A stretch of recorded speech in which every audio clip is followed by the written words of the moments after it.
Navê min Roz Ciwan Şirkî, bajarê Qamşlor, dibistana Amedayî ya Şehîd Omîd im ku ez astayeken ya Bakurê Rojhilatê Sûriyeyê derketim.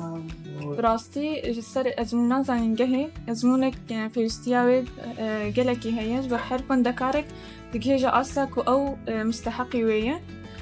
Ew ezmûn gelekî bîfeyde ye, hêlî ku her şagirtek bigihêje xewn û xeyalê xwe.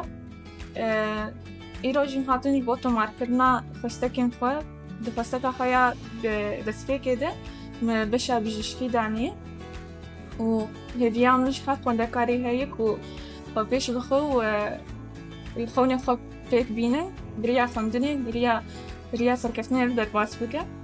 Xewnê min ku ez xwendina xwe bi dawî bikim û di dawiyê de ez tiştekî ji civaka xwe bikim, ji malbata xwe re, ji her kesê dora xwe re û ez bibim tiştek gelekî baş ji civaka.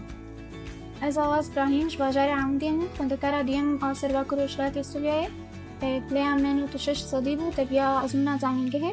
Ev ezmûn bû alîkar ji bo ku her xwendekarek dibihêje asta xwe ya rast û ev pile jî bi piştgiriya malbata min, hevalê min û masteyên min re sixaştin vê astê û beşa bijîşkî me tomar kiriye û ev beşî weke xewnekê ji min re û ji malbata min re bû û hêviya serkeftinê şamî xwendekaran.